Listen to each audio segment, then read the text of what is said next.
Good morning, everyone, and welcome to the One Pot Wonder. I'd like to let you know that this is our class. It's our session 5, class 3, and we're kind of almost halfway through. So wow. So this morning, I just want to. We're just going to kind of go through as we usually do with doing some of the prep, and we're doing the prep today for the shepherd's pie, which is again another very easy meal. And there's definitely certain ways or different ways that you can do it. So with your recipe this morning that you'll get in your bag, please know that I made a couple adjustments to that recipe just to add additional flavor. And that, oh, I don't have it here. I'll have to go grab one. But there is some browning gravy mix that I've added in. And so with this packaging, it calls for water. So instead of the water, just use your beef broth that you have in your bags. And that will just kind of make a gravy mix for your hamburger and your vegetables on the bottom. And so you should have in your bag some hamburgers, some potatoes, some beef broth, the gravy mix, some Worcestershire, which is just to add a little flavor for your meat. You'll have some beef salt butter, which really you don't need. We've just added that in as an extra for you. And you should still have some garlic powder and some Italian seasoning, and you can add that in if you like for the flavor of your meat. Also too, that I kind of forgot, just a great big thank you to all our sponsors and to our volunteers that are coming out. We've been very blessed to have the same crew here every week from Child and Family Services and Pukani Nation. And we also have the food bank from Brockett joining us as well now, so they're here to help contribute. We have the Pincher Creek Food Center that also continue to support us and to help with any donations that they can offer. And Kayla Ray behind the scene with the camera. Thank you very much, Kayla. And who am I missing? Our funders, most important. We still are involved with the Community Foundation for Lethbridge, and NOPI has also generously offered some additional supports for us so we can continue to run. So a great big thank you to everybody, and I think we'll get started. So we're going to start with browning our hamburger first. I don't recommend that you cook your layers with your hamburger raw. So if you do the pre-prep for cooking your meat, and then you can add your spices and your onions into that as well. And oh, I need to tell you, your hamburger today is donated from the Pincher Creek Food Center. And great big thank you, you guys. It's greatly appreciated. So anyway, back to the meat. So we're going to pre-cook the meat, put that onto the stove, and get that cooking. And so just add, once you've got your meat cooked, it's really important that you drain off any of your fat. Don't wash your hamburger because it will just come out. Hamburger doesn't wash very well. But if you just drain off all of your fat, it's much nicer in a casserole. And so we'll get that started, and then we're gonna peel our potatoes and cut them up into small pieces because we'll boil those, and then we're gonna mash those into mashed potatoes. So I'm gonna get started at the stove, and we'll be right back. So we have the hamburger on. It's browned, and I've cut up some onions and I threw them into the browning process. Just so that they're thoroughly cooked, and it just kind of speeds up the process in the oven when you're putting your shepherd's pie in to cook. So what I do want you to see is that there's quite a bit of juice on this meat, and that juice is partially fat, and it's also partially water from freezing. So when you're washing your meat, you don't need to use soap, and you don't need to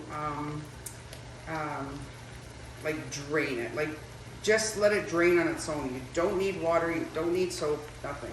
Just put it into your strainer, or if you don't have one, you can use your lid and just kind of drain it off so that it gets all the excess juices off of it. Because from this point, we're going to add in our spices and our gravy and our vegetables. So we'll be right back. I'm going to peel the potatoes now.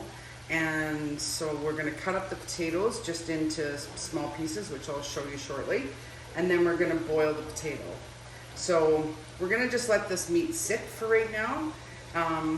And prior to, actually what I'll do is I'll just show you with the spices. So like I said earlier, you should have some garlic. We'll just use about 3/4 of a teaspoon of garlic. If you like a lot more garlic, you have at it, but just keep in mind that you're going to be using it in a gravy. And your Italian spice, we don't want to do too much, because we just want to add a little bit of flavor. So again, about 3/4 of a teaspoon. This is not in your recipe. This is just an added extra that's for flavoring. And your Worcestershire you do have in your bag, and I don't know how to open this up. You do have this in your bag, and this is not soy sauce. It's kind of a cross between a soy sauce and a HP sauce. So you want to just add a little bit of that. I would say about maybe 3 tablespoons to that. And then we're just going to stir this up, and we're going to turn down the temperature. And we're going to let this sit for a little bit, and I'll drain this off. So we'll be back shortly. All right, so we have the hamburger cooked and drained, and so now we're just going to add some of the beef broth that you have in your bags. And so we're going to take about 1/2 cup of this. And we're going to add this to the meat. Oops. We're going to add this to the meat, and then we're going to add the gravy mix, which you also will have in your bag. And so this will cook in the oven, and your oven temperature should now be about 375, waiting for your shepherd's pie. So we're going to put this browning mix. Just kind of a quick reference, when you're making gravy, you don't have to use these packages. You can use like a beef broth if you have it, and then you can add some bouillon cubes to it, and then if you have a little bit of cornstarch, you don't want to use, you can use flour, but it's a little bit pastier. So you can use a cornstarch, and that'll thicken up into a gravy for you with your bouillon cubes. So I'm kind of cheating today, so we're using the brown packages, or brown gravy. I'm just going to add just a touch more because it's not a huge amount of liquid in there. In your recipe for a serving of 4, it asks for about 1/2 cup of broth. So you're going to be doubling your recipes, and possibly even tripling it for the larger families. But really, shepherd's pie, it's hard to to judge. I mean, you're going to use a big pan, a larger pan, and you're just going to layer it. So, and I'm just going to wait for the potatoes to finish cooking, and then we'll get those mashed, and we'll build our pie, and we'll be right back. Okay, so we have our potatoes. I've pre-mashed these just to kind of help the process speed up a little. So I just made sure that these were very soft, and then I added some milk and some butter to it. You don't have to, but it certainly is better. And then I've got the hamburger ready to go. And this is where the One Pot Wonder comes in, because it's basically, we've done this in 2 pots and combining it to one, and we're going to throw it into the oven. So I'm gonna take the vegetables. Now you can add your vegetables into your meat if you choose. I didn't. I just was gonna layer it on top. And so you can throw in your bag of vegetables and just kind of spread them out. And if you want to add them in your meat, you sure can. But for today, that's what we'll do. And so we're going to take the potatoes. We've got lots of potatoes. So we're going to layer the potatoes up on top. Now you can add on top of your potatoes if you want to do like a crispy crust on top. You can use, you can put a layer of cheese if you like, and then throw on top of that some Ritz crackers or some potato chips, regular potato chips. You can mix it up so that it's, like with a cracker, for example, you can throw in, crush your crackers and then add a little bit of butter in it and a little bit of garlic, and just spread that on top, and it comes out quite crispy. And voila! So we're gonna throw this in the oven for a bit and we'll be back. Our creation is complete. It takes about a good half hour once you have it into your oven. And I suggest that you put your temperature at about 375 to 400, preferably 400, but just kind of monitor it. And I have quite a few potatoes in this casserole, which resulted in this.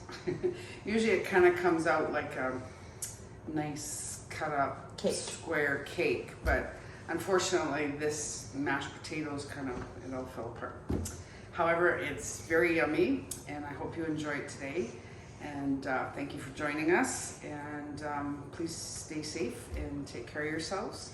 And just an FYI, next week we are going to be doing a dill pickle pasta and a side with meat. I think we're going to try for chicken. So stay tuned for next week and take care. Ciao for now.